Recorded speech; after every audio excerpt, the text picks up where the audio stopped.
What's up, everybody? My name is Joshua Yoder. Welcome to the Joshua Yoder Show. Today, I'm talking. My guest here today is a longtime professional wrestler, a former soldier, an all-around great guy. You may know him as Draven Blaze, but today he's Charles During. Did I say that right? Learning, yep. Awesome. Welcome to the show, bud. I'm happy to be here. Awesome. Thank you thank you so much for being here. Today we're gonna discuss a little bit about pro wrestling and mental health and a whole bunch of other fun stuff. Sounds great to me. And speaking of wrestling, last night you were coming off a bit of a extreme matchup yourself. You had yourself a bull rope match the other night. How's that coming back for you? I enjoy matches like that because they're few and far between. And as long as the story leads up to it correctly, you have the big payoff at the end with a match type like that. And Edward James is great. He's great to work with. And in matches like that, I feel like that's where he thrives. And so to be able to put my expertise in matches like that in with his, I think we came away with a very good result when it came to fan response and also the storytelling, not just through the match, but through the story coming up to the match. And I would love to see him and I do more later down the road, whether it's in HWF or in my company, RWE, or any other company. No, absolutely. I agree with that. I mean, I myself, I'm not too big into the hardcore stuff. I kind of like the technical wrestling, but to be fair, though, I 1000% agree with you. Though I wish more hardcore matches would be led in by good stories. We're like, oh, okay, well, you got to have like something to end this feud with, you know? Right. Not just having hardcore matches for the sake of having hardcore matches. If it's a story, then obviously it's something that you got to build up for that. And me pile driving Ember Lee, was kind of like the icing on the cake where we had to do a little, something a little bit more extreme than just a regular match. So the storytelling over the last, technically over the last year with that started with Cremator giving me a choke slam and giving my son a choke slam, and then I blamed her for me having a bulging disc in my neck, which was a legit injury. It just, storytelling wise, it didn't happen then. It happened later in 2025, like earlier this year, but like 6 months after I got chokeslammed by Cremator is when I had my injury.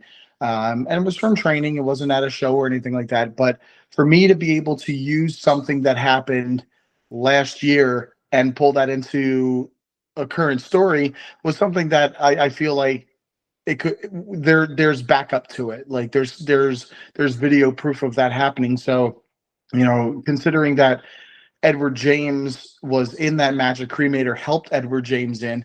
It built up for me being able to use that as an excuse for my injury, and then her victim shaming me for me being injured and her causing it essentially.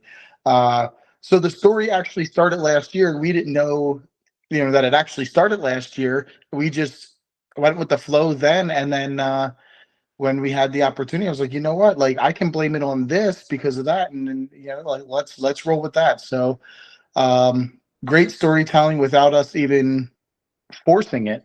Essentially, it was just came naturally.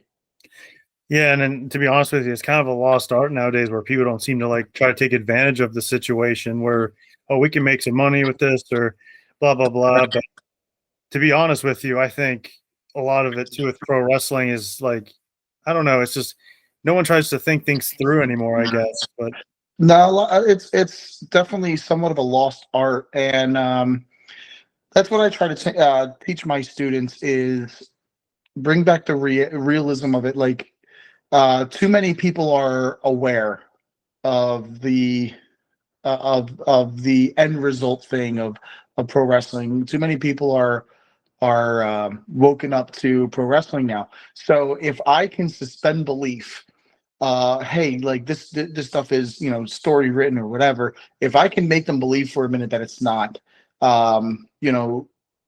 then I did my job. If I can tell a good story and bring people in, like the fans, if I can have them believing in the story, then I'm happy I did my job. And it's not just me though. Like you have to give credit to the other person in that story because I can only do half of that. The other person has to do the other half. And so Edward James, he goes by the silent but violent, Edward James, and his reactions of not being so silent was perfect leading up to this match. And so like I poke and tease little things with him in promos.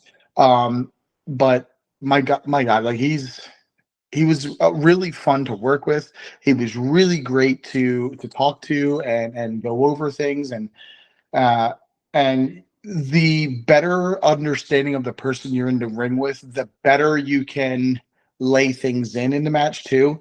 And that helps the realism of wrestling because I'm the type where if you're in there with me, I want you to tag me. I want you to be snug with me. I want to feel it because then it's easier for me to tell that story of what you're doing to me, whether it's my facial expressions, my body expressions, vocally. I'm able to express that better if you're actually making contact with me. And Edward James has no problem doing that, which is great. And there's a lot of people that I've worked with in the past and even currently that have no problem tagging me because I tell them, hey, the harder you lay it in on me, the easier it is for me to work with it. And so, like my son, anytime I work with him, he tries to take my head off because he knows I'm going to do the same thing to him. Yeah, and what's crazy too that what a lot of people don't realize is like there's places to aim that you Mhm. don't actually hurt somebody. Correct. Like people like you throw forearms, which should be safer, but you don't really see them lay it in where it's like, man, that shouldn't hurt at all. Like there's a Right. safe spot to hit somebody, you know? Yeah, forearms are safer to hit, for sure. They make a lot better contact when you lay the contact in, and I mean they can hurt. Like you can rock somebody, but it's not like getting punched where that's a very solid. Like it's like getting hit by a rock, where a forearm is like getting hit by a baseball bat that's got a few pillows wrapped around it. It's not going to hurt nearly as bad. Yeah, absolutely. And let's get you into pro wrestling here. How long ago now has it been since you started? Well, it was April 21st of 2001. I was a senior in high school when I had my first match. I started training 4 months before that. Um, and it was a crazy ride. So it started off with me being in my senior year. In October of my senior year, I signed up for the military, signed up for the National Guard because it was the understanding of I can sign up, I can go every other 1 week in a month until it's time for me to go to basic training, do my basic training, and then go back with my unit for the National Guard. And I was going to go to college, and I had this big whole career lined up of what I was going to do, and none of that came through. But and I know we'll get back in the military part, so I'm not going to focus too much on that. But in April of my senior year, I had my first match because in January I was like, you know what, I'm going to go to wrestling school because I want to be a wrestler. My dad wrestled. He was primarily a jobber on the independent circuit. And back in the time when he wrestled, that was a thing. Like nowadays, we would say like enhancement talent, kind of what like extras are when they go to WWE, AEW, TNA. They just get mauled around. But when my dad was in the business, it was like that, but on the indies as well. And for the jobbers, then they got paid better sometimes than the guys higher up on the card. And so watching my dad wrestle and him taking me to shows, and I got to work with ECW by selling their t-shirts when my dad would wrestle with them and stuff like that. It was great. It was a great experience growing up with that because it's like I got to see things that you watch Barely Legal, the first ECW pay-per-view on Peacock or whatever it's on now.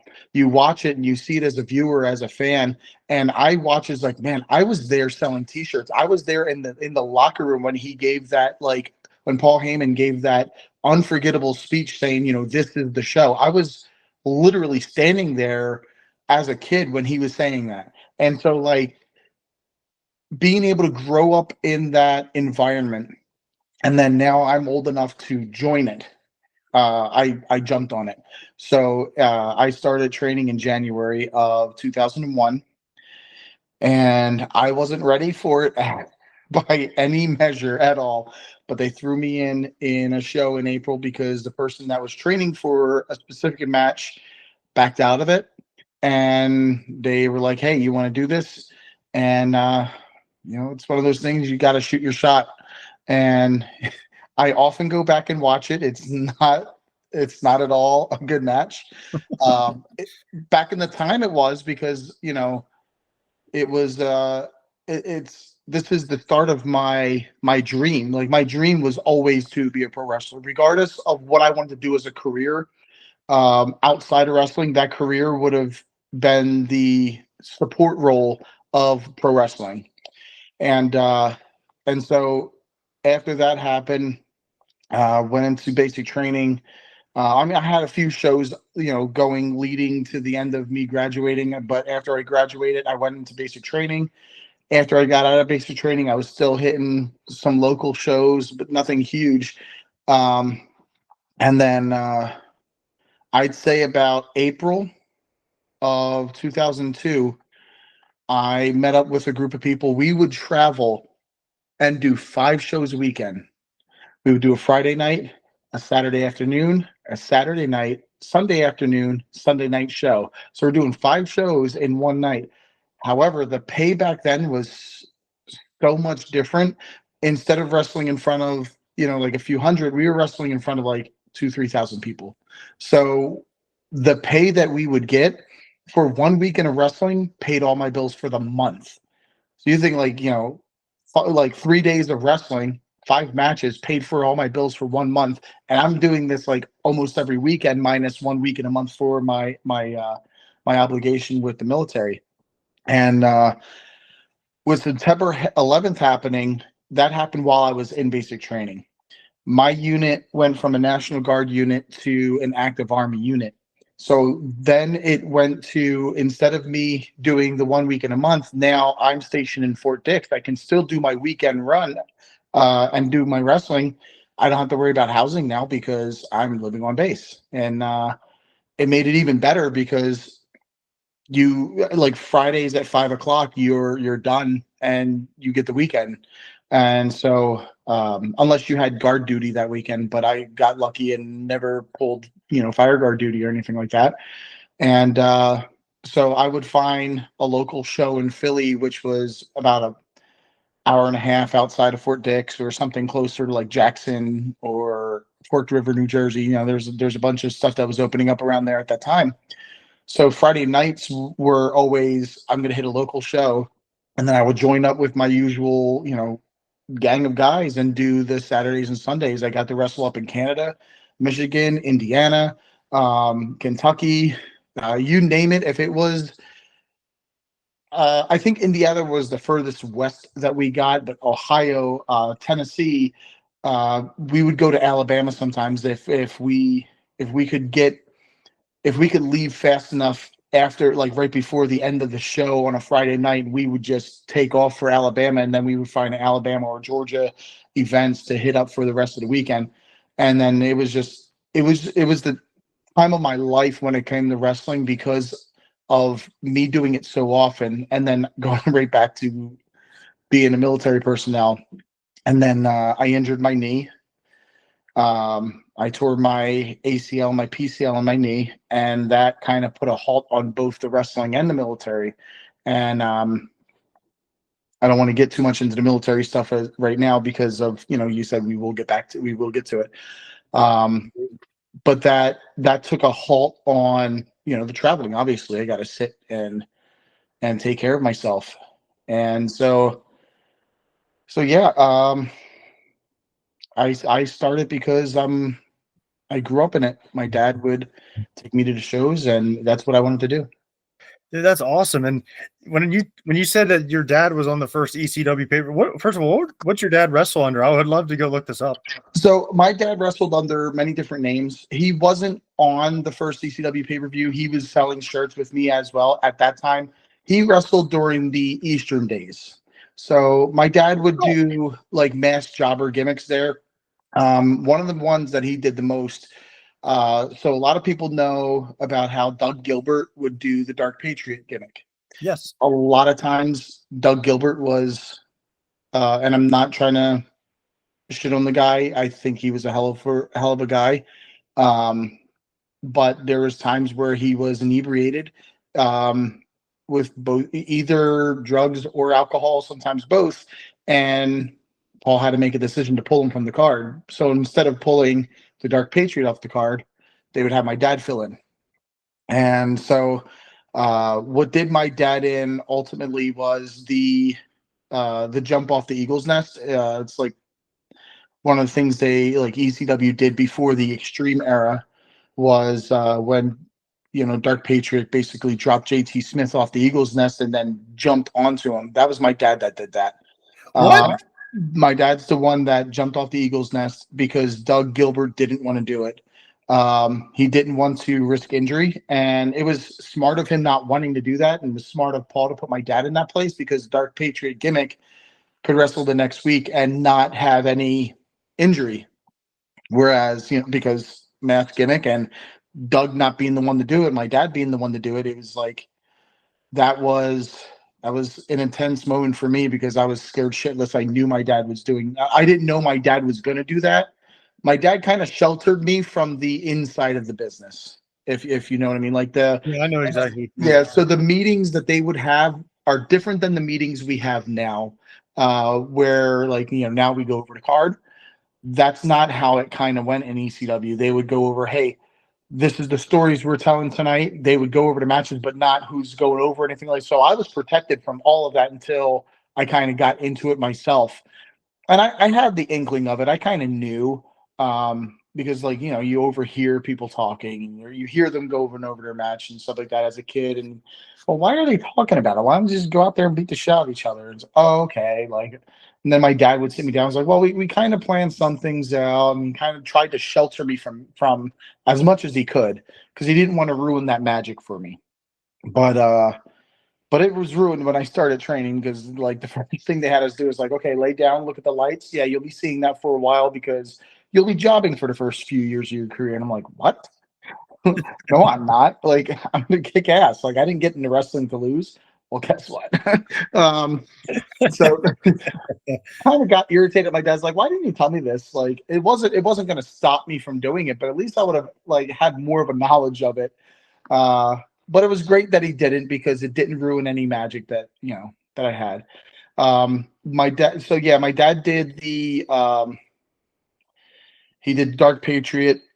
He filled in for one of the Super Destroyers off and on because AJ Petrucci, which is from Jim Thorpe, ironically, was one of them. And then there was the other one, the taller one. I forget what his name is.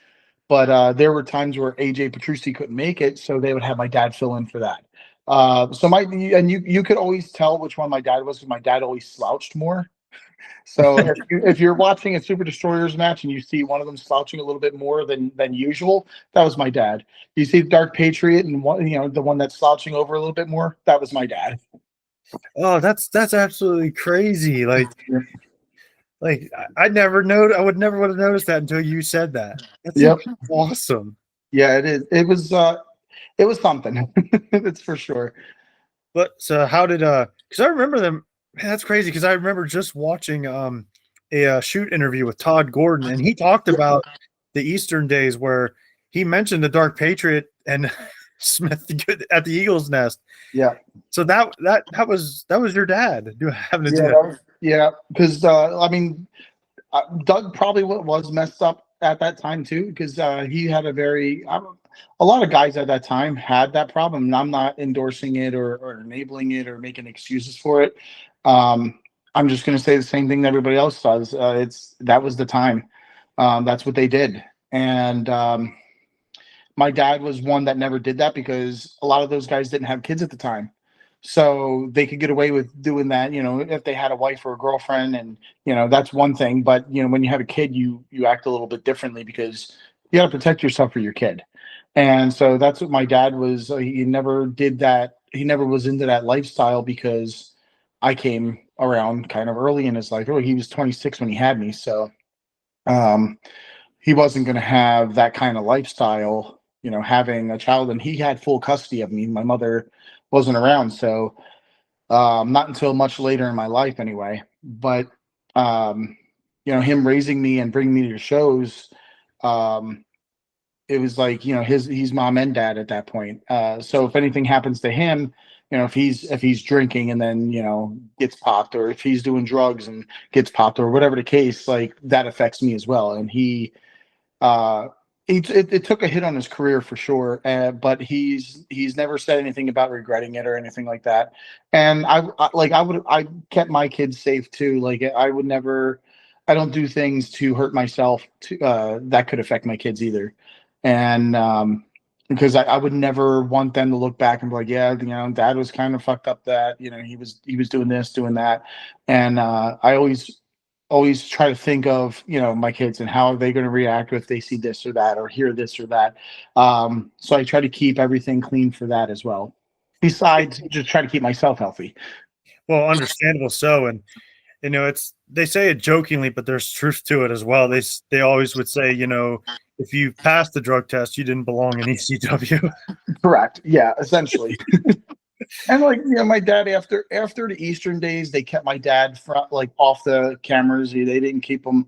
They didn't need him really to do that work anymore, because they had other guys. They had Pablo, who did El Puerto Ricano. They had Mikey Whipwreck. They had they had a guy named New York Panther who did a bunch of stuff there too. Dirt Bike Kid was one of them that got manhandled here and there. So then my dad was kind of relegated to either hanging out in the back and not agenting, but kind of agenting, or selling shirts with me. And so that's kind of what he enjoyed, being there, like selling shirts with me, because then he can keep an eye on me. He's with me the whole time. He's seeing me react and seeing my reactions and enjoying that more than being in there, I guess. Plus getting older and everything like that. My body's a lot different than my dad's is. So, I keep myself a lot more fit than my dad did. So I don't think he missed it as much not being in there as, let's say, I would be. Like if I started working for HWF and they're like, hey, so instead of wrestling, I'm gonna have you sell our t-shirts. Like, yeah, you know what? I'm good. I'll just stay home. If you want me to manage, if you want me to ref, you want me to be part of the show, I'll do that. But I wouldn't want to just be the guy to sell the t-shirts. That can't be me. No, I totally get you on that. And one of the things I like is your character, the Jaded Angel. How'd you come up with the character and the name?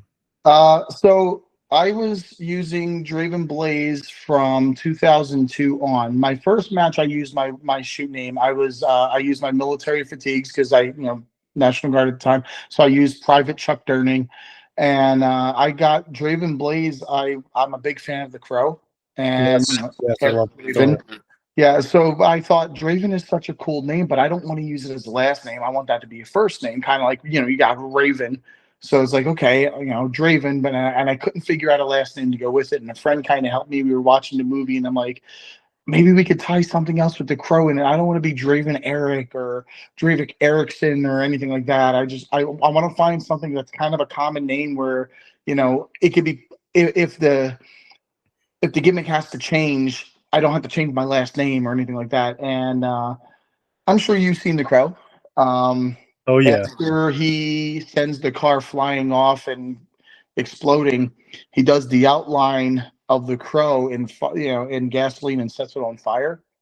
And as that was happening, I was going to get something to drink, and my friend's like, what about like Draven Flames or this? And I was like, what? And he goes, Blaze. What about Blaze? And I was like, Draven Blaze? That works. So that's kind of how I got that. There was a time where I wanted to change the Blaze to Atreyu and kind of play into the Never-Ending Story, because Atreyu in the Never-Ending Story, I was going to change it to Draven Atreyu, and it was like, oh, damn, like that would have been such a cool name. But by time I thought of that, I'd already been doing a lot of stuff as Draven Blaze, and I was like, shit, okay, kind of missed the cue on that, but whatever. Um, but the Jaded Angel part came in probably around 2007. Um, Maybe a little earlier than that. I had one of my wrestling trainees. Well, he was a trainee of my dad's, but I was a trainer at the time as well. Um, Guy went by, oh, excuse me, goes by Cletus Gambino, and so he belonged to this thing.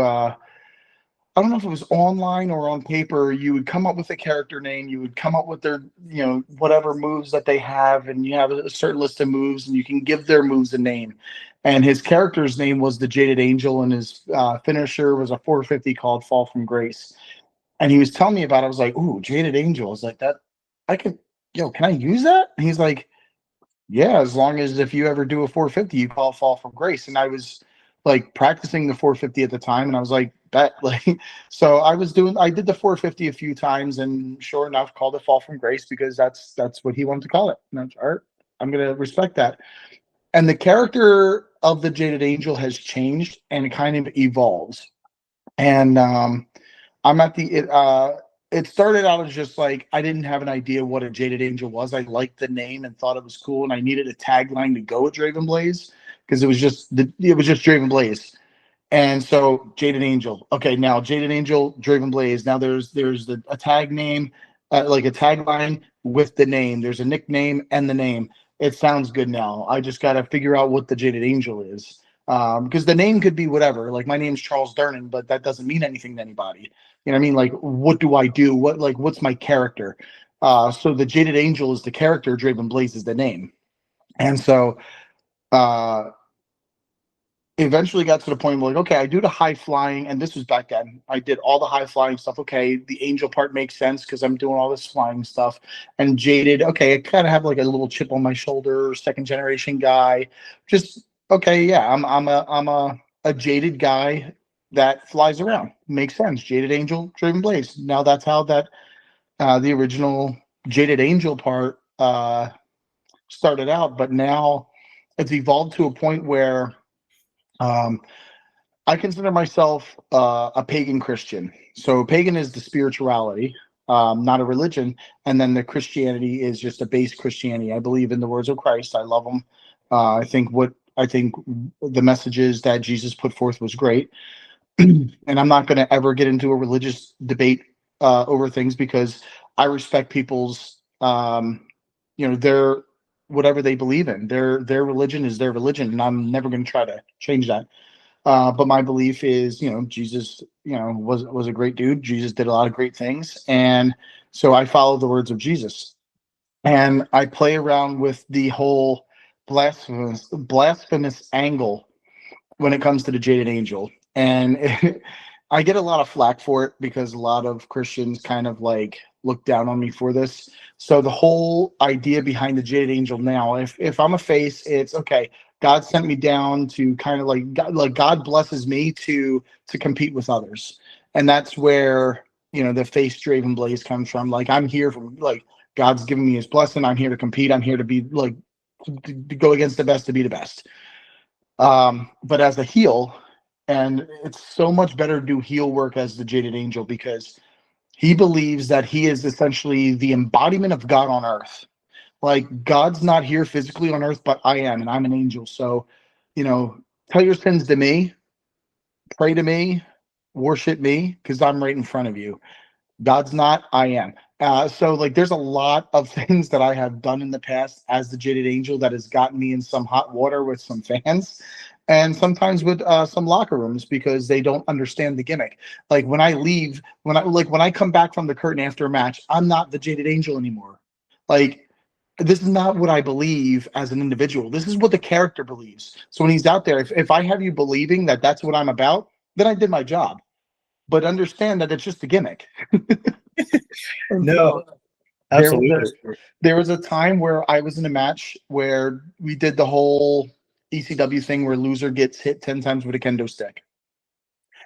I lost the match, and before I got whacked with the kendo stick the 10 times, I grabbed the mic and I said, "Listen, Jesus was flogged and beaten before his crucifixion, and he was just a mere mortal. And if he can take that beating, so can I. So after the 10 whacks with the kendo stick, I grabbed the mic and I said the most, and I didn't plan to do this. It just spur of the moment. I know how I'm going to draw heat and keep this character relevant as a heel even after losing. I grabbed the mic and I said, Jesus took it like a bitch.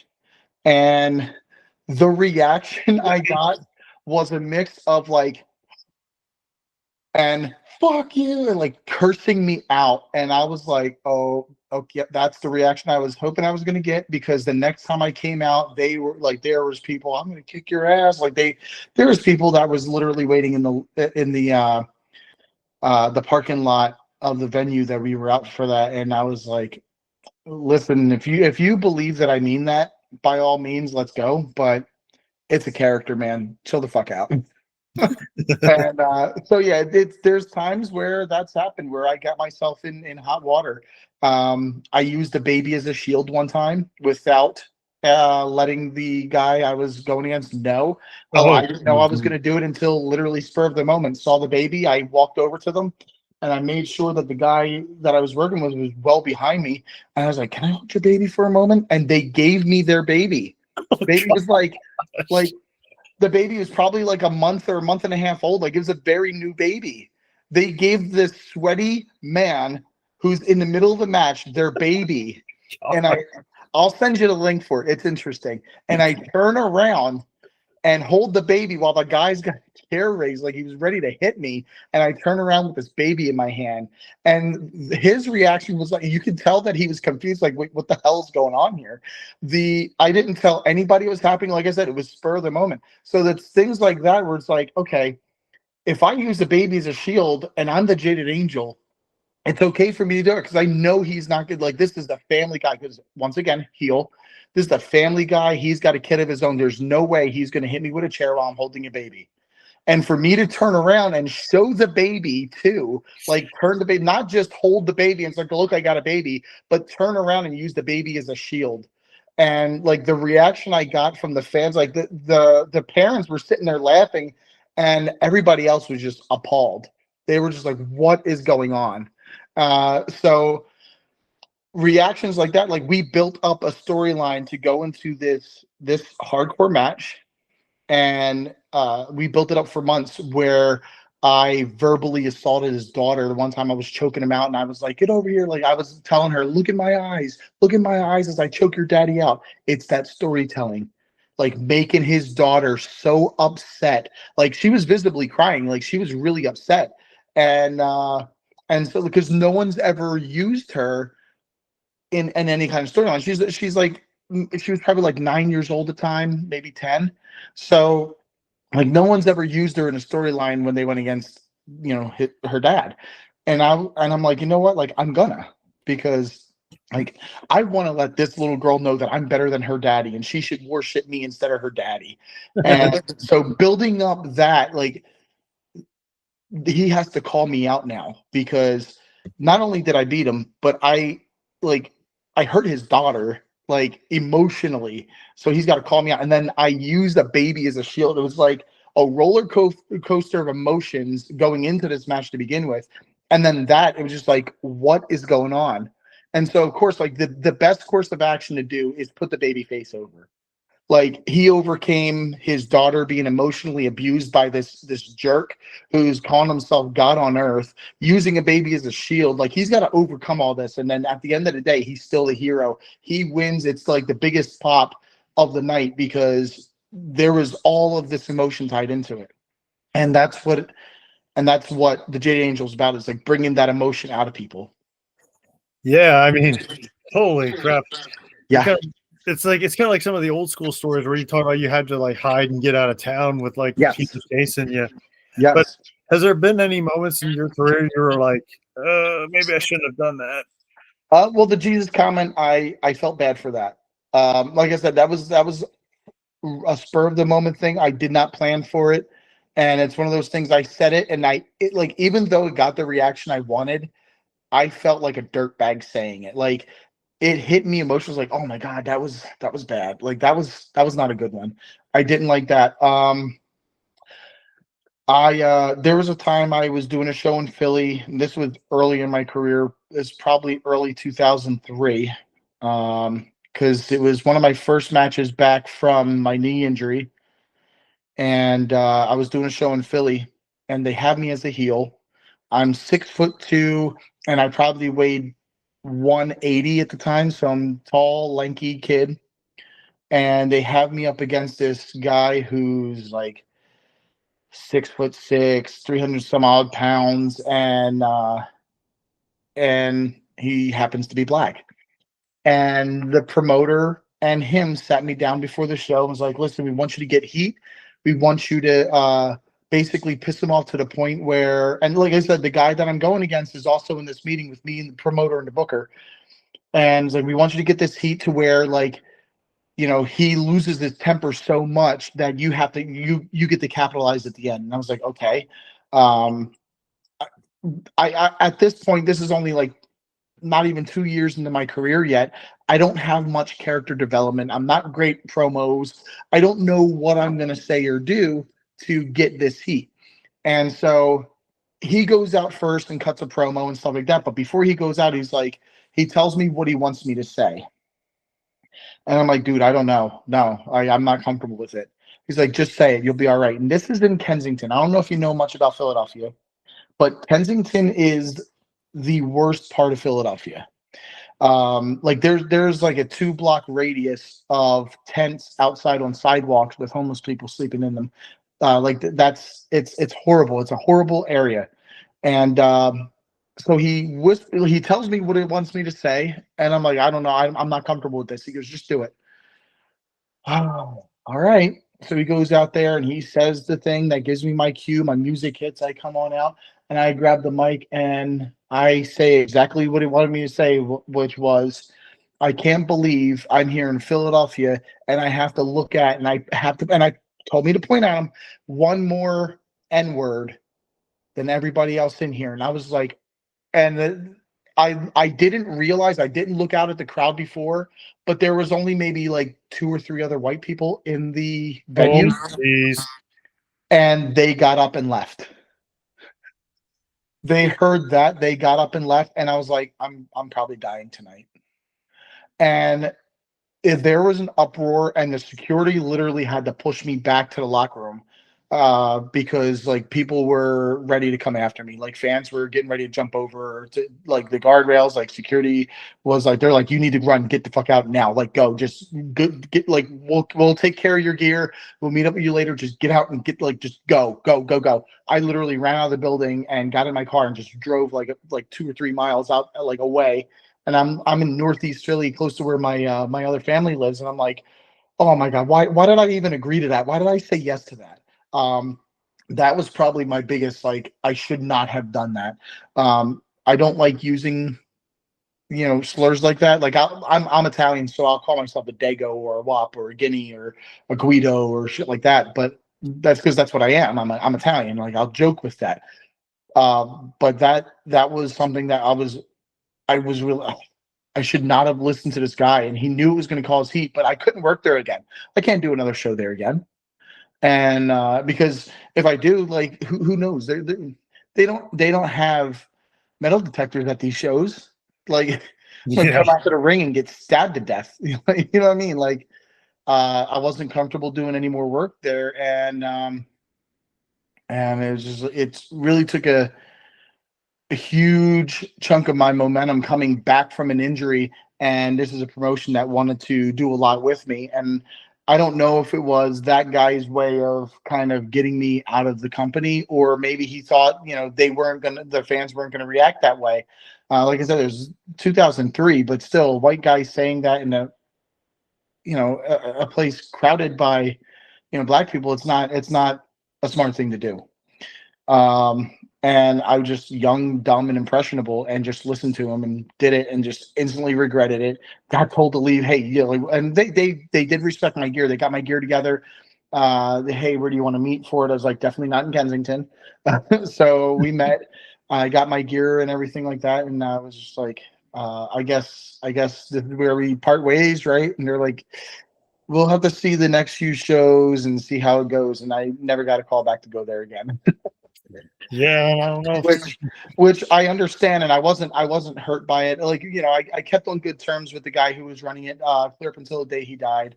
And great guy, and good mind for the business too. And he knew that it wasn't something that I said; it was something that I was told to say. And he was just like, I don't even think that the guy that I was working was allowed to come back either. I think they kind of squashed the whole thing because I didn't see any of his, like, any flyers with his face on it or anything like that after that either. Um, so yeah, that's about it. Like, everything else that I do, I try to make sure it's something that my kids aren't going to be ashamed of. It's not something I can look back when I'm, 80 years old, look at that, like, oh, why did I say that? Why did I do that? Um, but yeah, I try to keep it within my respectful, like, morals and values, so that, I can justify it at least to myself. If I can't, then I'm doing something wrong. Yeah, no, and that's understandable. And to be honest with you, I wish there could be more legit heat in wrestling nowadays. But it's Yeah, like you toe the line, and also too, what a lot of people don't realize, especially about the indie circuit. There's some people that can sometimes take liberties, and it could ruin a lot of things and all that. very much so. The business has changed a lot from when I was first into now. Like, you're more protected now, than you were back then. Back then, the politics backstage was a lot crazier than now. You can have somebody that is literally, let me use HWF for an example, because a lot of the people there. Let's Yes. say Ace Connell and I are in a feud, right? Now Ace Connell's one of Matt's guys. If Ace is, and we're going back, let's say this is back in the day when I first started. Let's say Ace is genuinely concerned that I can take his spot in the card. Like, let's say Ace is getting pushed, everything like that. Draven Blaze comes in, they're going to run a storyline with me and him or whatever, and he thinks that there's a possibility that I can take his spot and me getting pushed instead of him. He runs to Matt and says, "Hey, Matt, so listen, I know you like this Draven guy, but here's the issue. Like, he said this and that, and I've heard this and that, and blah blah blah blah." Next thing I know, Matt's saying, "Hey, so I have Ace going over tonight. I'm just changing it up a little bit. I have Ace going over tonight, and then we'll talk about what's going on for the next few shows after that." Okay, cool. Like, I don't care. And then after the match, and hey, was everything good? Yeah, the match was great. Hey, can we talk about what you have going on the next few months or whatever? Yeah, we'll talk later. We'll talk later. Or yeah, I'll give you a call like sometime next week. Okay, yeah, and then don't hear from them. So that's never happened to me, but I have seen it done to other people. Because I keep my damn mouth shut. I don't play the politic game, and I don't talk shit. I don't play those games. Uh, if I witness something that shouldn't be happening, like if I see somebody being mistreated, I'll say something.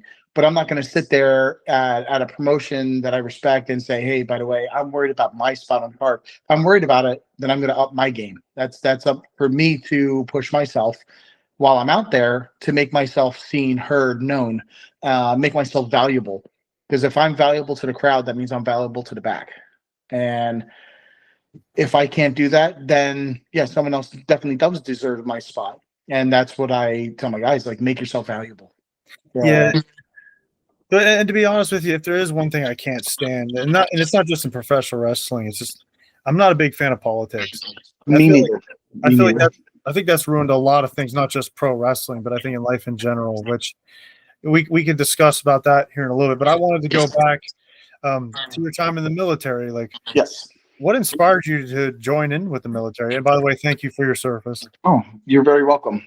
My grandfather on my dad's side was in the Korean War. He was an airborne ranger, and then I have an uncle who is now an MP, or he's been an MP, I should say. I don't know if he's still in the military. And so, like, being proud of something, like being proud of your country, is especially back then. This was years after Desert Storm, and Desert Storm. You see all the stuff, as a kid, because that was what, the early '90s with Yeah. Desert Storm. And so as a kid, watching that on the news, and neighbors who have the yellow ribbons up for Desert Storm, and so they're for people who are serving over there or in support of. So we had our yellow ribbon up and everything like that. So we were very proud of our military, and so it was kind of a following the footsteps of my grandfather as well. But instead of joining like the regular army, I joined the National Guard, because then I could do the 1 week in a month, and I could still do my wrestling, as well. I didn't want wrestling to be taken away from me because of being in the military. So I was like, if I do the 1 week in a month join the National Guard, I could do this for a long time. It's kind of like a very part-time gig, which is fine. If we ever get called, if something ever happens and we get called to active duty, cool. Like, then I get to do my role. And if not, cool. Like, I'll just be like one of these other guys who are on backup, keep ourselves, trained up and everything. And the initial goal was, I'm going to join. I'm going to use the GI Bill, go to college, and I wanted to originally get a degree in, and you're going to laugh at this, or maybe not, but in accounting. I wanted to work with money, because I knew beating my body up with wrestling, I wanted something that was going to protect my body. So using my mind during the week, use my body during the weekend. And so that was the original plan: go to the military, do that. And then when I was in basic, like I said, September 11th happened while I was in basic. August 1st, I went to Harrisburg, or right above Harrisburg, Fort Indian Town Gap, for a week of pre-basic training, where they kind of give you the idea of, hey, this is what basic is going to be like. They give you your all of your gear. They're going to give you your BDUs, your Class A's, your Class B's, your boots, everything that you're going to need for basic is when they give it to you there, at least for the National Guard. So go down there, and the first thing they do is your hair's gone. So me doing that week before, they already cut your hair for you. So that's one less thing that they're, got to yell at you for, even though they're going to yell at everybody for it, is, they cut your hair, they bald you up. And so every few weeks they take you back and they buzz your hair. It's not a big thing. They just keep everybody buzzed. And we were there getting our hair buzzed. I was literally sitting in the barber chair, and my hair was getting buzzed as our drill instructor came in and was losing his shit, and turned on the TV inside the barber's office, because they usually have the TV on, but when the people in basic, because we were down in Fort Benning, Georgia. It's not just for basic training. So there's people who are housed there for, that's where they serve their military time. But when there are people in basic training there, they turn off the TV, they turn off the radios, they keep it very basic, very silent. They don't want you to enjoy yourself. They want you to just get in, get out, goodbye. But so the TV's off, he comes in screaming, turns the thing on, and we're all like, what the hell's going on? And that's when we see, the second plane hitting. And I knew without anything, before anything was said, just my mind knew my unit was going to be activated. Because I was an infantry unit, and I was like, I know we're being activated. I know we're going to be activated. And it wasn't a scared thing. It was I got to prepare myself now for this, because instead of being in the National Guard, now I know I'm going to be Army, which it wasn't even a second thought. There's no scared to it. It was yeah, like, this is something that's going to happen, and this is something I'm going to want to do. And we had they gave me the option actually before just telling me, because I was in basic training when it happened. They didn't just force me to do it. They said, okay, since you're signed up for National Guard, your unit has been activated. So you have a choice. You can either stay with the National Guard unit that's going to be up where you were, and it's still going to be infantry, but it's going to be a different unit, or you can stay with your unit and be activated. And it wasn't even a choice. I just said, I'm staying with my unit. Okay, we'll make sure we get the paperwork done. And we were originally supposed to have basic until January. We graduated in December 7th. So like almost like a month and a few weeks was taken off. We were rushed through the rest of basic training. And it was insane because we were doing our graduation. And the day we were doing our graduation, our drill instructors were yelling at us like, "Get the hell out of here! Go, go, go! We have busloads of people coming in for like." They usually give it like a week or two to clean up the barracks, give it deep cleaning for all the new people coming in. It was literally like as we were getting yelled at to go out, like leave, go, bye.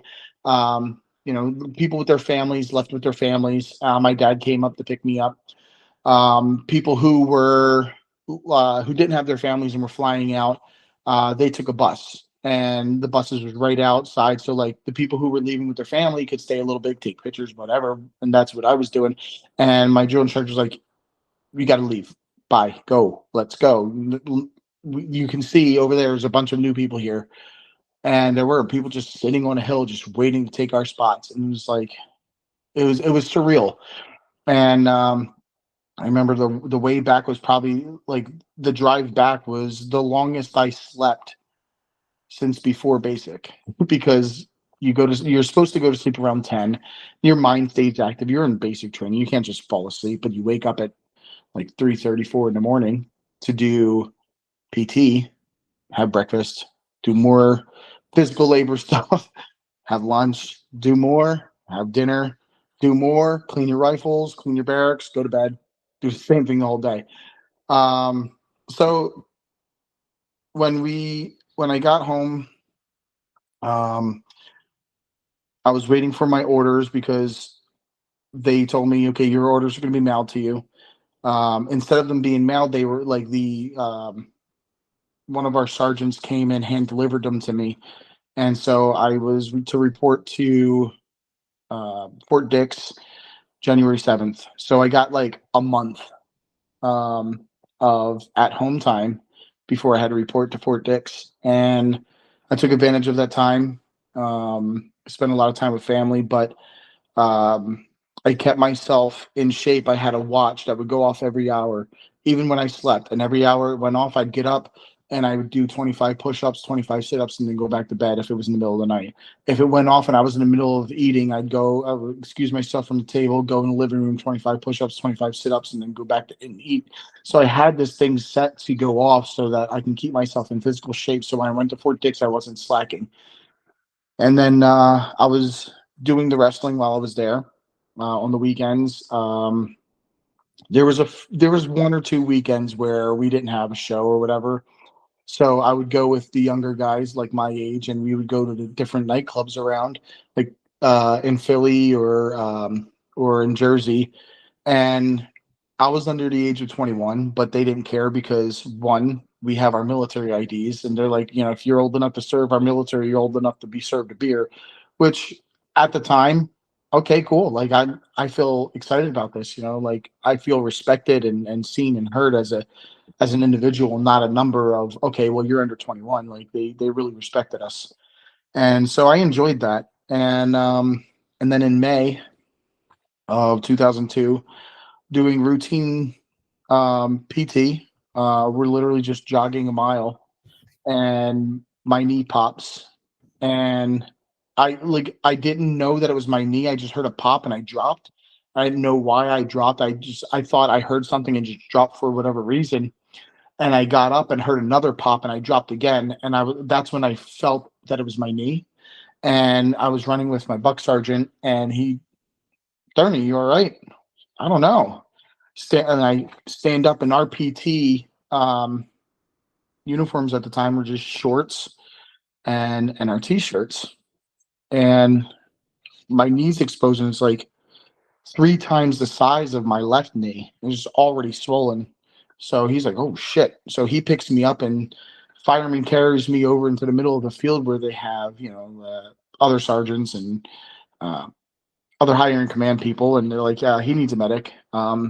He was running right alongside of me, and he said that he heard the pops. I didn't even tell them that I heard the pops or felt the pops. He was like, I'm running alongside of him. I hear a pop. He gets up. There was another one. Next thing I know, his knee's like a grapefruit now. And they took me in, got me the MRIs immediately. Oh, yeah, you tore your ACL, and oh, you tore your PCL too. Good job. Um, a slight prelude to that. Back when I was 17 in high school, in my junior year of high school, I was playing football and I tore my ACL. Um, and so, that all healed up and everything like that. So um, the first time it tore, just tore slightly, and they were able to repair it, and it healed perfectly fine. And I was up front and everything with them, with the military with it. So it wasn't like it was anything that I hid from them. They knew it. In fact, I had to go to my what do they call it? Orthopedic surgeon to like get a document signed saying yes, the knee is good for military and all that before they would let me um, take anything for the ASVAB test or anything like that. So get the MRI. Yeah, you torn your ACL, and it was completely torn. The PCL completely torn. And I like the joke I said was, how is it I can wrestle 5 times in one weekend, put more strain on my body than anything else? I'm jogging for PT and tear 2 of my ligaments in my knee. They're Yeah. like, they're like, it's the oddest thing. Like you can turn the wrong way and they'll pop. And they're saying that's probably what happened. He goes, well, do you have any supports on your knees when you wrestle? Yeah, I wear knee pads. Well, that's why. Like you have supports with the knee pads holding, like keeping you from turning awkward ways. When you're running, you don't. And so it's like, geez, like, so I was told, okay, we'll hold you another month here until we make a decision on what's going on. Okay, like that was early in May. I want to put a date on it, but I don't want to be wrong. But I do know it was early in May. It wasn't even up to like the 10th or anything. It was early. I want to say like the 4th or the 7th, something around there. But they said, here's what we're going to do. Since Dr. Muser, your orthopedic surgeon that took care of your knee the first time, we're going to let him take care of it. It's going to be on our dime. Don't worry about it. And then we're going to have you rehab your knee. There's a place it's up by Shahola, Pennsylvania. I don't know if it was in Shahola though. But I think it was somewhere around Shahola, PA. It's up like deep in the Poconos. And they said, like we'll send you there because the guy that does the rehabbing on ligaments there, they're really good with taking care of athletes. So something that would normally take 6 to 8 week or 8 months is going to take maybe 4 months. So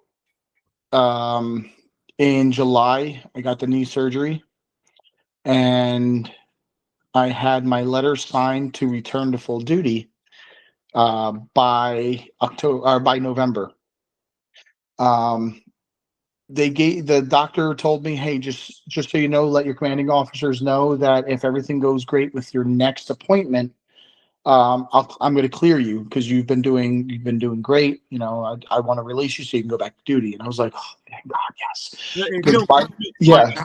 sorry, I don't mean to cut in, but if you don't mind me asking, Yeah. were you like thinking to yourself, oh, well, I'm totally ready. I feel like I'm confident that I can get back in. Oh, absolutely. Absolutely. Because the military gave me the option. I can either, once again, just like with basic training, we can either, you can stay behind because my unit was ready to go to Bosnia and Germany. We were going to go to Germany for 6 months. We were getting shipped out in August. We could do 6 months in Germany and then 6 months in Bosnia. And I was excited for it because, being overseas, you get a lot more money. You get, your regular pay, you get a hazard pay, you get an overseas pay. Well, the hazard pay would have been for Bosnia, not Germany. But I would have got the overseas pay on top of my regular pay with the military for 6 months for Germany, and then the overseas as well as the hazard pay for Bosnia. So I'm thinking, man, by the time I'm done this tour, like if everything gets settled and everything the next few years, like I'm walking home, like I'm going to be able to buy my own house with, in cash, like, because I'm not going to need money while I'm over there. I'll just eat the food that's given to me. I'm on base. I'm not going to, rent a house in Germany or rent a house in Bosnia. Like I'm just going to stay on base. So they gave me the option. You can either go with a new unit that's going to be going out like mid 2003, or or we can send you with the next unit that's going out, and then you can rejoin your unit. I said I want to stay with my unit. Okay, and that's what they told me, and they told me that like 2 weeks after my surgery. So in October, when the orthopedic surgeon or the my rehab therapist was like, "Hey, so if everything's good, your next appointment, I'll clear you." I was excited. I was happy. I was like, "Okay, like time to get back to work." I missed a few months of being with them over in Germany, but it's perfect because I'm, meet up, spend a few more months in Germany, and then go to Bosnia, and I'll still be perfectly fine to come home and be, be financially set. I mean, I'm 19. I just turned 20 that year, so like, what kind of financial responsibility do I have? Like none. But when I got the note signed, I handed it to my commanding officer. He's like, "Okay, well, we have good news and bad news." And I said, "Okay." Because the good news is we have a crazy influx of people volunteering to join the military. We barely have to do any recruiting. I was like, "Oh, that is pretty cool."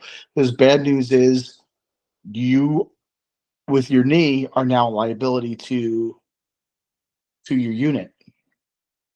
What does that mean? Well, you have severe knee injury, and because you are easily replaced because you're infantry, we really don't need you in the field. Okay, so then what can I do? Like, well, you can sign this document and we thank you for your service. And it was my honorable discharge. And I was like, but I don't want to be discharged. Like, can I do something else? Like, can I change my MOS and just stay in the military, do something else? Like, no, this is a final decision. It comes from above my head. So, this is what you got to do. And I was like, all right, like, sucks. This is something that, I had a plan, and now this takes away from that plan. Well, yeah, and it sounds like to me you were, rehabbing, everything seemed to be going well, and then Yes, you're like, okay, I feel great. What could go wrong, right? Like you feel exactly. like, and then they just set you down and tell you, you're like, yeah, no. Damaged goods. Yep. Essentially. Can you give me just 1 minute? I'm gonna go grab my my charger real quick. Yeah, no problem, no problem. I'm gonna walk with you. But that is a shame. But like, what? So like, you went from like an emotional high. You're like, everything's gonna be all right. Like, try to stay positive. Like, what was your like thought process when they were telling you, like, hey, look, sorry, we appreciate all the effort you put in, but like, we can't use you anymore. It was kind of like the wind taken out of my sails. I had this plan, and now it's gone. Like this is something I'm going to do for the rest of my life, and now, or maybe not the rest of my life, for the next foreseeable future, and now it's gone. And now what do I do? Like what do I do from here? Like, do I try to go back to school? Do I join the workforce? What do I do? Like, even wrestling was in question at that point. Like, what do I do then? And so I I had to take a few months off, or like another 2 months off, not because of my knee, but because of my mental state. Like it really messed with me, and I had to go to a group home because I had suicidal thoughts after that. Like this was something that was benefiting my future by being in the military, and now that future's gone. Like, what does the rest of my life hold now? And it's one big question mark. You're 20 years old, and like the biggest part of your life is now gone, like done that quick. And it's like, what do I do? Like, I can't just, you know, be fine with this. Like, I can't just be like, okay, hunky dory, and just go on like my life never got affected.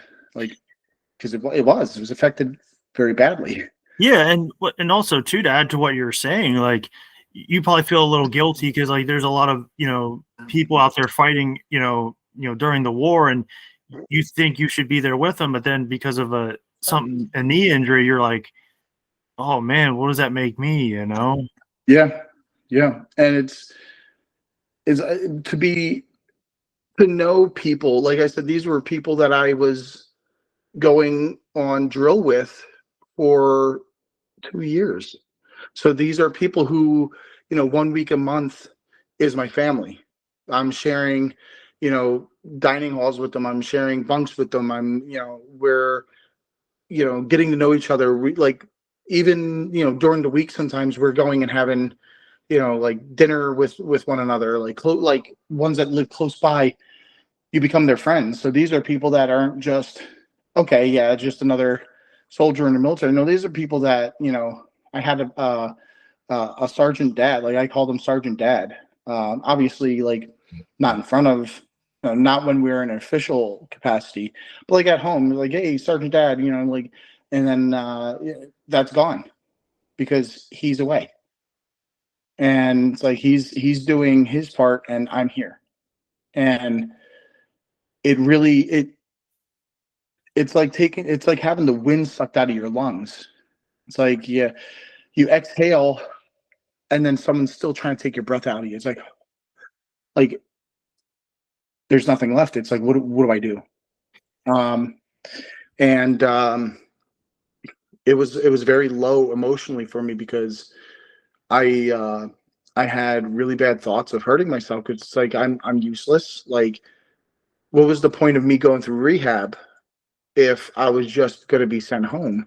What was the point of me joining the military and having this big, idea of the rest of my life if this was going to happen to me? Like, what was the plan of me doing this? Why was this part of my life? It was just going to be taken from me. You know what I mean? And then it's just gone. It's done. It's over. Just that quick. Did you ever, if you don't mind me asking, did you ever feel like you abandoned them? I do. Yeah, I did for the longest time. It was like I felt like my body abandoned my troops. They abandoned my friends, and it wasn't. I knew it wasn't okay. I don't want to be here. I know it was a physical thing, but you can't just like when you're in that mental state, you can't justify it to yourself. It's like my body betrayed me and it betrayed them. So regardless of how it happened, it still feels like that betrayal. Like I betrayed them. I left them behind. I abandoned them. Like they needed me, and I can't be there. And I was very low mentally. Excuse me. It was the only time I went and, I don't want to say had a pill problem, but actively tried to have a pill problem, because I was because of what I was going through. I went to a group home in at the time it was in Saylorsburg, I believe, somewhere up in the Poconos, for people who have suicidal ideations. It's like an inpatient, out of not a facility like a mental ward in a hospital, but kind of like you go to this home. It's a home outside in the middle of the woods, and you have to cook, take, to eat. You have to go, there's the bathroom. You got to take care of yourself. But then there's still people there who are to make sure you don't hurt yourself. There's group therapy multiple times a day. There's individual therapy multiple times a day.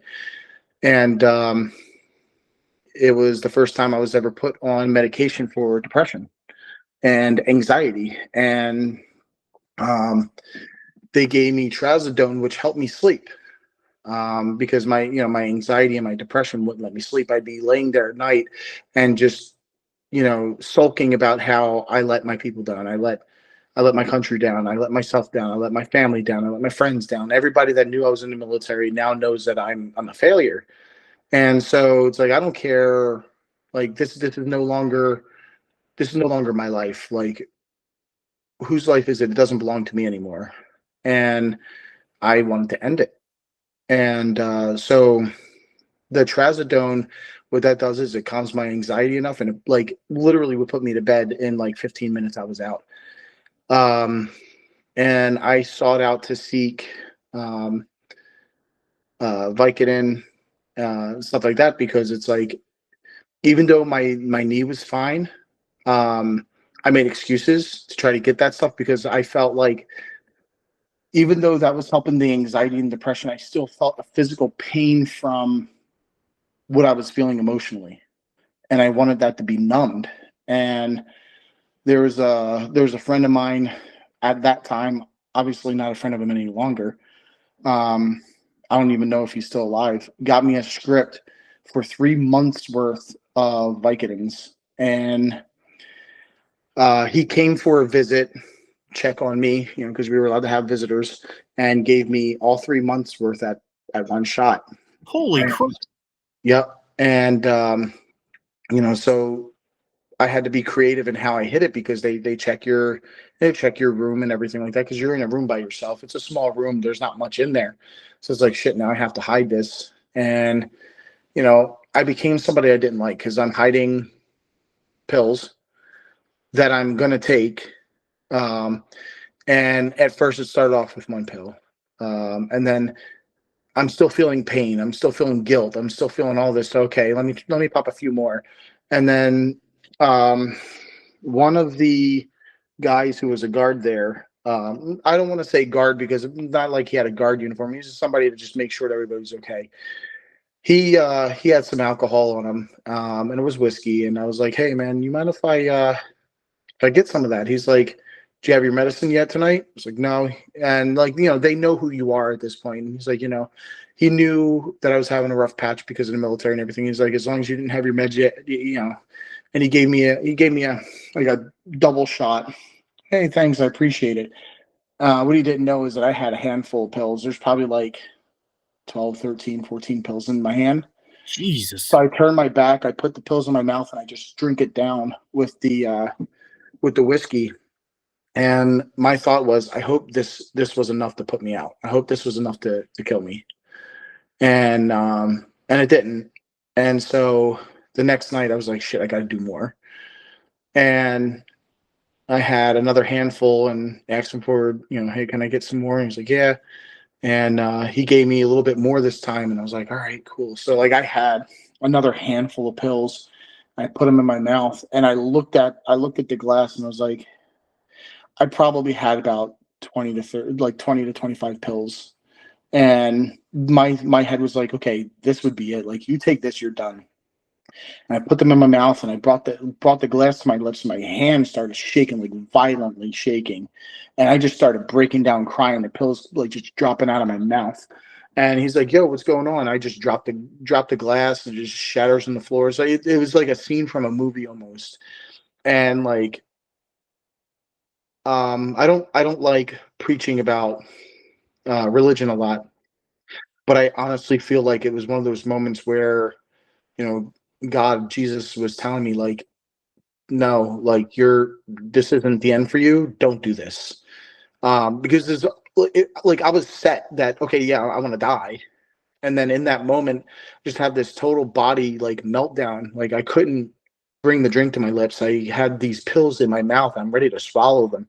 And all of a sudden I'm breaking down like what the fuck? Like I'm trying to end it, like, and something's trying to save me. And it just felt like someone besides the guard there was patting my back. It was just me and him in the kitchen.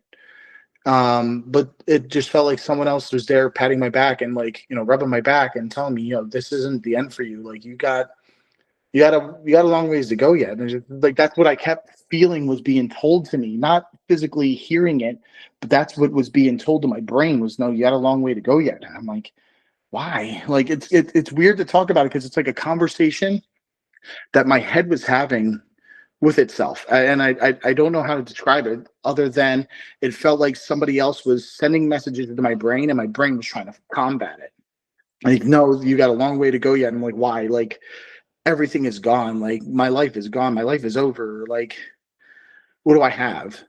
No, And exactly. Like, well, no, like that's your point too. Like I struggle with mental health, and I'm coming off a pretty, rough few weeks, but even during then, I still feel like, and I'm starting to notice it now more. And I don't know if it's the same for you, but like even when I get really depressed, I feel like there's something there comforting me.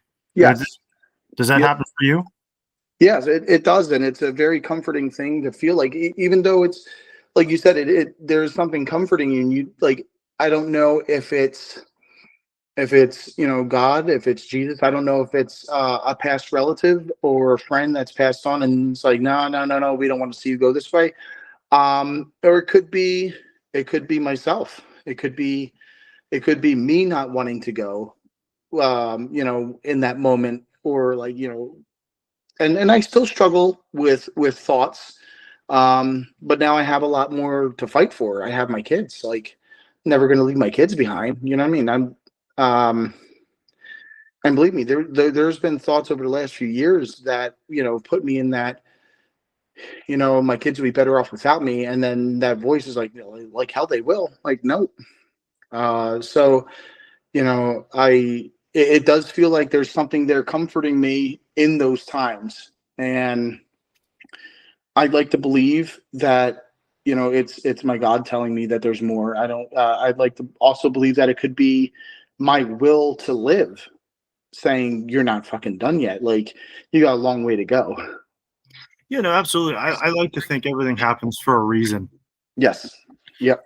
And let's talk about mental health. And one of the reasons why, and again, I appreciate you being on my show, but one of the reasons why I wanted you on the show was I had recently, it was a little while ago, but you had made a post about one of your friends who is sadly no longer with us. And my thoughts and prayers to you, him, and his family.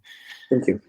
It just seems like mental health is starting to become like a really serious crisis that Yeah. if people fully understand it or want to admit it yet. Yeah. And I think a lot of it is, my dad wasn't a bad dad. But he wasn't the greatest at emotional support. That's where my grandma played a huge role in. So growing up, I didn't have that, hey, so crying is okay. So it's okay to lean on somebody. So you can talk to somebody. Things are going to get hard. Like, lean on somebody in those times. That way you're not just trying to stand on your own. And the hardest thing is when you grow up not hearing that, is to do that, because you tell yourself, well, if I open my mouth and ask for help, I'm weak.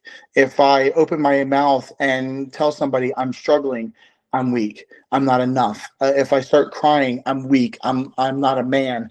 And unfortunately, there's a lot of stigma. God, going back how long? Oh, real men don't cry. Like, no, that's not true. Um, you know, Real men are real people. We have our issues. We have our, you know, I'm the type of guy, and it might be different for younger guys because generations change, and a lot of generation, like, there's a huge generational gap between me and somebody that, that's 19, 20 years old, like my son. Um, but I raised my son up to be okay with crying, to be okay to lean on somebody. And I get upset when I see posts of, like, younger females saying, oh, men being vulnerable isn't sexy, or men being vulnerable, like, that's not a turn on, or whatnot. It's like, men being vulnerable, like, that should be celebrated. Um, I would rather my son be vulnerable and come to me or go to his wife or go to, like, he's not married, but like when that happens, go to his wife, go to his friends, and be able to be vulnerable rather than sit there one day with a handful of pills in his mouth, trying to drink some whiskey to chug it down, knowing that that's going to be the end of it. Like, I'd rather my kids and I'd rather anybody come up to me and say, "Hey, man, I'm struggling. Can I have a few minutes?" Yes, you can. Like, I would rather that than to see that you died.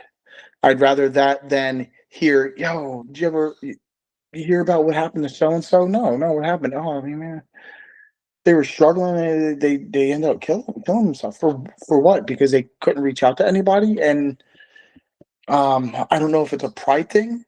I know for me, I had to really readjust how I thought, because for me, it wasn't a pride thing. It was I was never told that this was okay.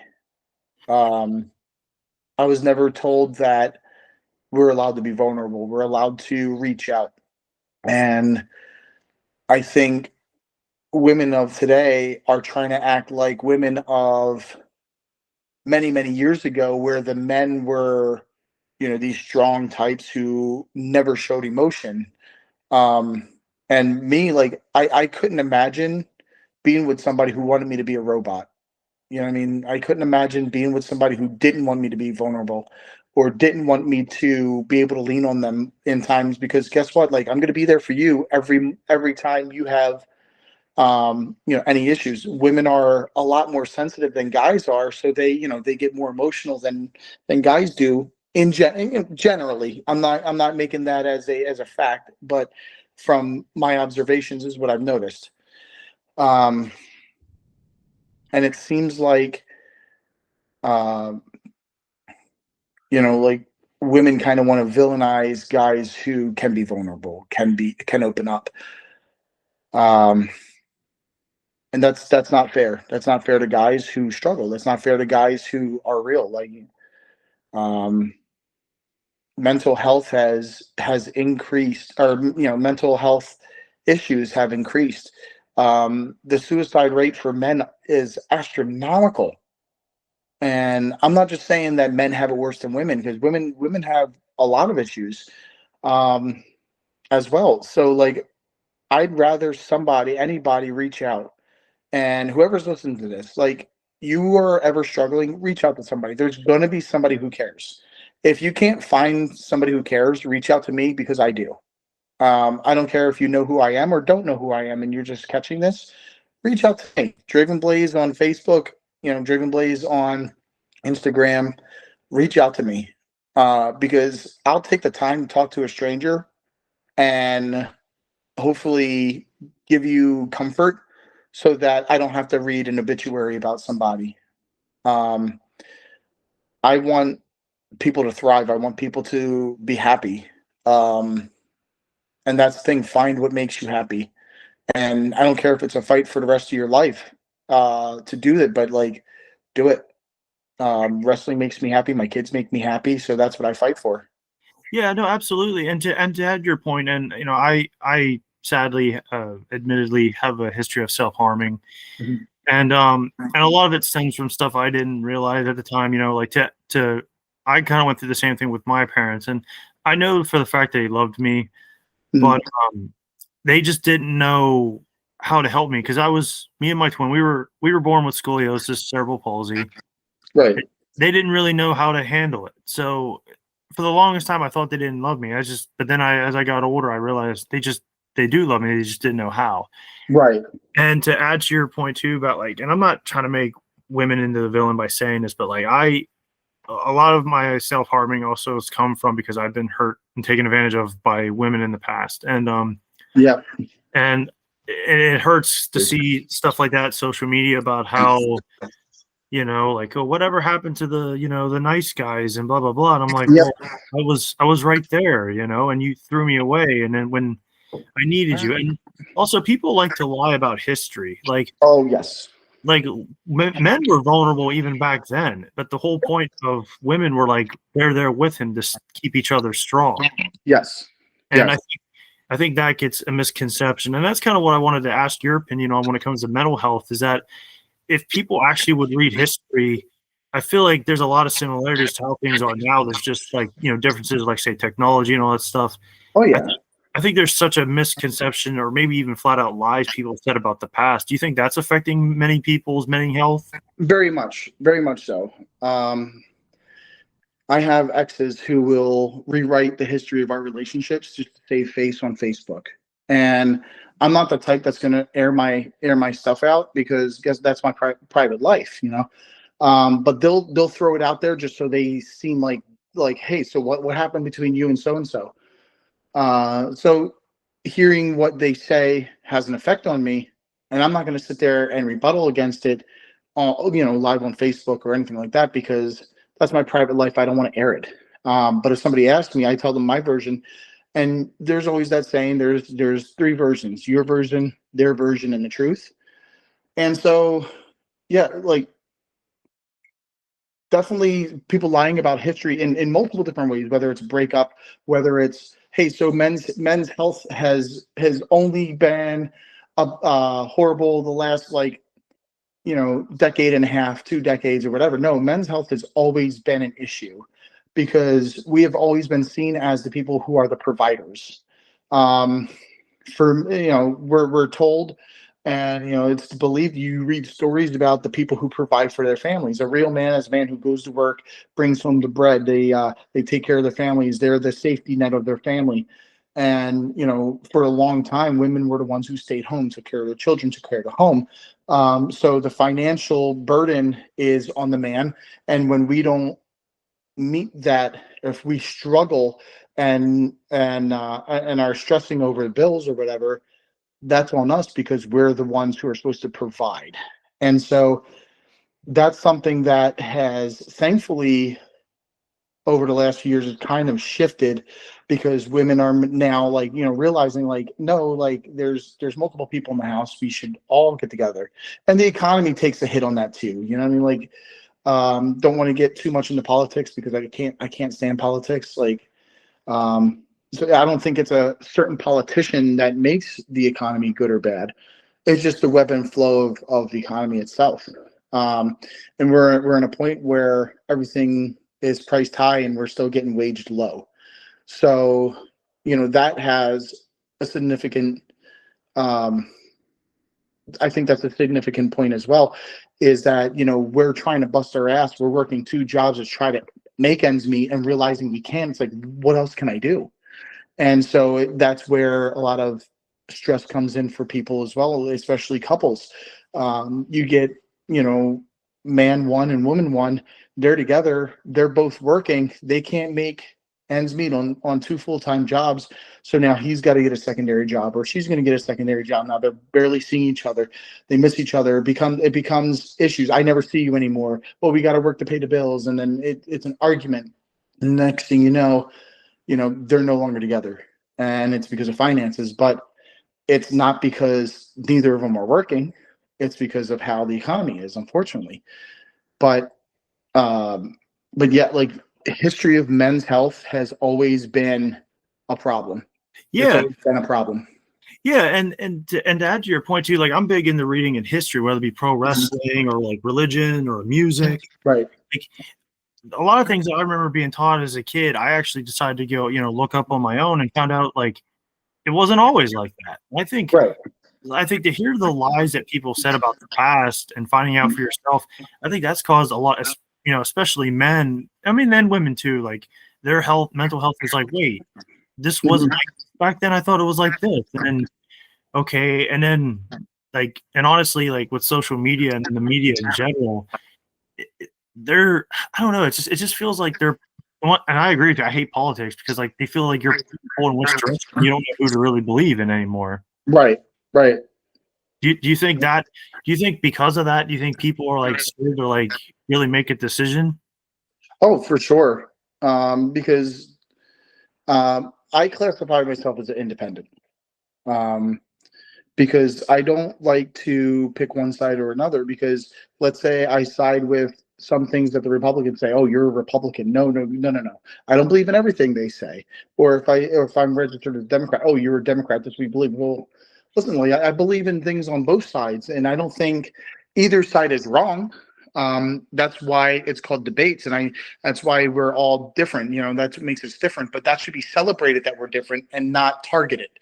Like your beliefs on something political should be celebrated instead of torn down. Okay, like it's good that you have that belief in that because that's what your belief is. Same thing as I hope that what I believe in should be accepted, not accepted as an okay, I see your point and that's how it should be. No, you see my point for it being my point, and then that's it. If we can't agree on it, then we agree to disagree. But that's not the way politics works these days. Nowadays, it's well, if you're slightly Republican, you're all in Republican. If you're slightly Democrat, you're all in Democrat. And I think that's unfair to say, only because of seeing both sides and seeing they both have very good valid points. I don't think that one side is better than another, especially when it comes to any kind of violence. Like there should be no violence towards one another. Like we're all on the earth doing the same thing, trying to live. We're all trying to do the same thing. We all came out the same way. Not one of us came out miraculously without parents. You know what I mean? Like we've had conception to make us. So we're all made the same way. Our skin color shouldn't matter. Where we came from shouldn't matter. Like our beliefs should only matter to us. And that's it. Like what I believe should matter to me, what you believe should matter to you, what Tom down the street, what he believes should matter to Tom. And that should be respected and not targeted. And I feel like that's another thing too. Like you get people, if you're a Democrat in a heavy Republican area, you're targeted. If you're a Republican in a heavy Democratic area, you're targeted. You shouldn't be targeted at all for anything, for who you are, what you believe. Like that's complete bullshit. And there's a guy running for senator in Texas who he's very much for the people. And what I like about him is his message saying, I'm tired of being pitted against my neighbor. I'm tired of being red versus blue, urban versus rural, blacks versus whites. I'm sick of the division. Like what happened to, when we were a country where we celebrated our differences, and now it seems like we're being torn apart by them. I don't think there's been a heavy time in our country's existence where a lot of our differences were celebrated, and that's a huge chunk of things as well, is that part of the lie of, oh well, there is a time where everybody's differences were celebrated. No, there's like never been a time for that. Like there's always been a time of one thing or another being targeted, and somebody being targeted for something or another. And and to add to your point too, as you kind of mentioned it earlier, you're like there's the truth somewhere in the middle. Yes. So it's like, why are we trying to pick a sides? Like that, I never understood that. I'm like, yeah, I get what you're saying there. I get what that person here is saying. And I also advise people to like stop watching these like weird debate videos you see on YouTube. Yeah. Because I'm like even if I agree with the person that won, it's like, yeah, sure, that's great. But now what? Like, What do we do from here? Like, it just seemed like we're just arguing just the sake of arguing. Just for the sake of arguing, yeah. Yeah. And it doesn't help anybody. Yeah, and it blows my mind because I'm like, yeah, I have my opinions just like everyone else, but it's like we got to figure something out or no one's going to be happy. So it's like I think people miss out on a lot of that opportunities, unfortunately. Yeah, very unfortunate. I just want people to be able to be themselves and be happy in their own skin. Yeah. And, that's why I say, like, reach out to me, because I don't care what you're going to believe in. I don't care what you believe in. I want you to be alive. I want you to be happy.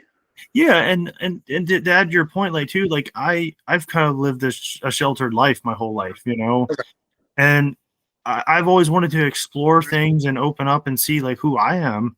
But just with how the world is, it's like, man, I don't want to be a part of this because I'd rather be miserable and alone than have to deal with all this stuff because it's like you said, I don't want to pick a side. It's like Right. it has nothing to do with it. And it's like I can't really explore anything or figure out who I am when people like see that and they're like, well, you should be like this or be like that. And I'm like, well, Right. I don't want to be either. Exactly.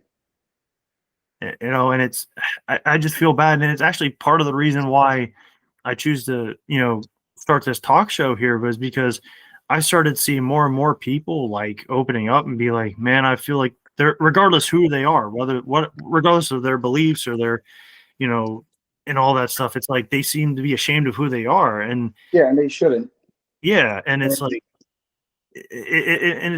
and I remember like nowadays it's like where do we go from like we try to celebrate different things, but yet we all seem angry at each other instead of just loving Right. each other every day. Right. Right. Absolutely. Absolutely. Yeah, there's a lot of. I also want to say there's a lot of crisis hotlines out there. Because mental health is a real thing. Don't let somebody tell you that what you're feeling is wrong. Don't let them say, oh, them saying stuff like, oh, well, if you take your own life, that's a sign of weakness. It's their way of trying to shame you for feeling what you feel. But there's no shame in feeling. Um, there's strength in feeling. But still reach out. Still reach out to these hotlines. Reach out to people. If there's people who are going to use that line, oh well, don't do it because I'll miss you. That's surface.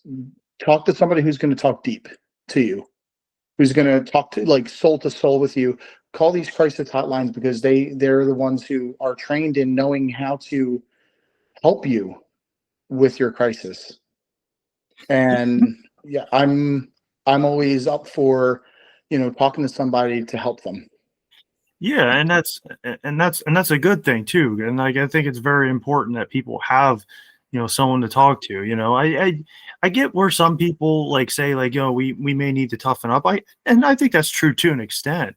But Yeah. if you don't like how do I want to word this? If you don't like try to find the source of the problem and go from there, you're never going to solve anything. Right. Right. Absolutely. And also too, like I feel like again looking back in the past, I'm like there was decisions that were made. Like I'll defend the younger generation on this regard. Like a lot of the young kids are out there struggling, but and they're getting blamed, made fun of or like blamed for it. But it's like, well, some of those decisions were from older generations. That's now affecting them. Correct. Yeah, but And no it's one. not their fault. Yeah, and like no one brings that up. It's like, yeah, I get where you're. It goes back to the debate show thing. It's like, great, you want to debate, but now what? Right. Yeah, it doesn't help anything. Yeah, and it's just I just hope and pray for everyone, man. It's like as someone who struggles daily, I just I just don't like to see anyone get hurt anymore. Regardless of who you are in life. I'm praying for you, and I hope you guys find your happiness.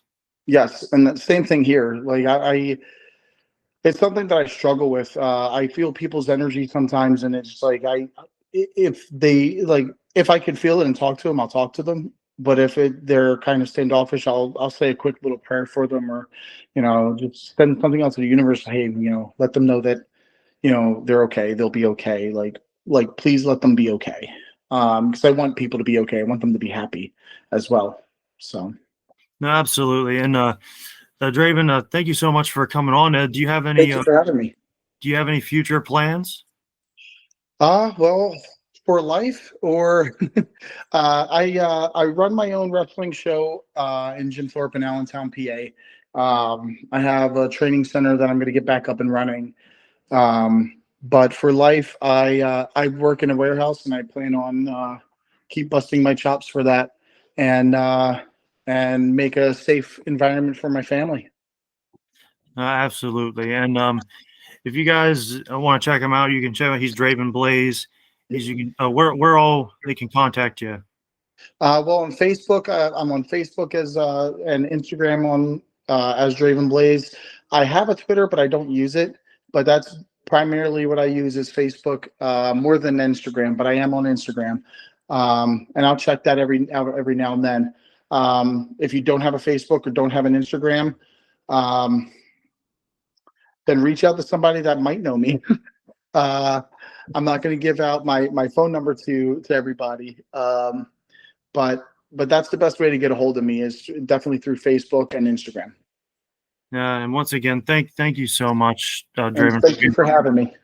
Yeah, and to anyone out there, you are loved, and I know it's tough, but just reach out, and you are loved, and there's people out there that care about you. And Yes. for anyone watching, thank you for watching. God bless Thank you. and everybody. Take care.